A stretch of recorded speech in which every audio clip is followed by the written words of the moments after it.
Wie belet ons om onderweg te blijven plakken? Dat gaat nu niet meer. Ai, Alvarado, dit had je echt niet moeten doen. Dit is redelijk zinloos om daar een gaatje te gaan zoeken in het decor. If you're like me, you watched this race and saw Ceylon del Carmen Alvarado take a bad line on that last lap and get it completely wrong. It could have been bad luck, a fluke, or the result of a risky move intended to gain an advantage on the most precarious feature of the track. But if we take a closer look, it may not be the risky miscalculation it first appears. We're in Kortrijk for Urban Cross, and it's episode 3 of CX's and O's.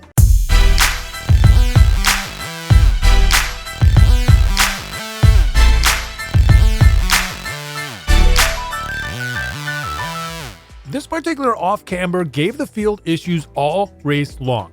Everyone enters high and has a decision to make right away. Stay high, drift a little to the middle, or take your chances low.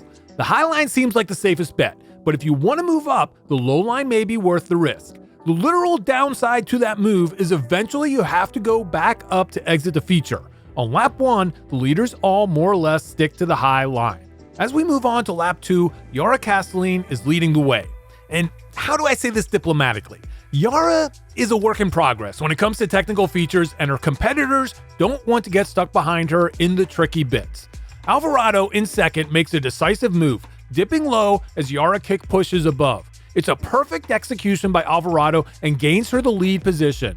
When we go back and take a second look, note the spot she makes the move and the controlled veer to the bottom before straightening out and hitting the gas. That initial move is a pro line, and Prime Time has it locked in. On lap 3, Denise Betsema is leading the way and stays high. Anne-Marie Wurst follows her on that high line. Alvarado, even with nobody to pass, still goes for that middle to low line. She seems comfortable with the controlled slide into the line and content with the speed and traction she's able to maintain. If we compare Alvarado's time to Wurst's time, the difference is negligible. The high and low line are running the same. On lap 4, Alvarado comes in behind Brand, who goes down, forcing Alvarado to take an even lower line than she had on previous laps. She's able to control the drop to the low line, get squared up, and accelerate past a running Brand. This creates a nice gap for Alvarado and shows her apparent mastery of that off-camber. On the replay, you can see Alvarado unclip and go foot down to rebalance. One thing to note is her front tire and her head are still pointing towards the exit, directing the bike where she wants to go. Lap 5 is not that remarkable for the ride across the off-camber, in which Alvarado goes back to her middle line.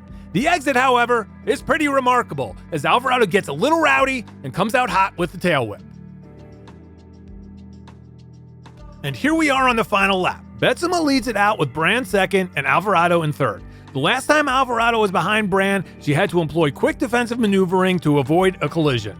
This time, Alvarado gives Brand a few feet more room. She looks like she wants that low line again to possibly make another pass and take the lead going into the finale.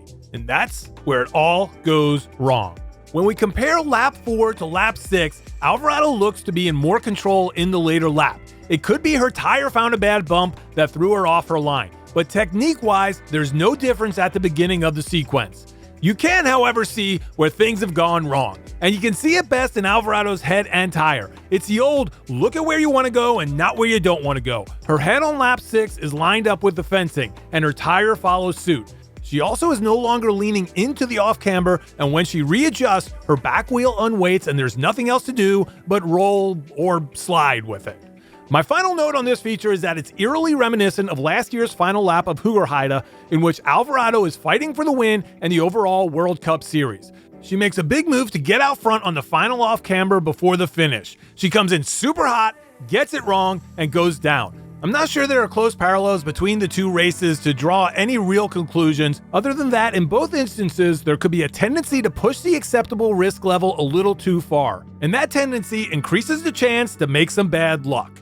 For me, I appreciate calculated risk and Alvarado's willingness to go for it. She rode that line every lap without issue, so it wasn't like she was trying something new on the last lap. This time, it just didn't go her way. As for the race, Brand was able to survive the off-camber and used her exceptional finishing skills and strength to notch another win. And that's it. Let me know what your take is in the comments below. Also, I'd love to hear what features you think are worth breaking down for future episodes. Please give us a thumbs up, subscribe to the channel, and share. If you'd like even more cyclocross coverage, sign up for the all-new CX Hairs Bulletin. The link is in the show notes. Until next time, cyclocross friends.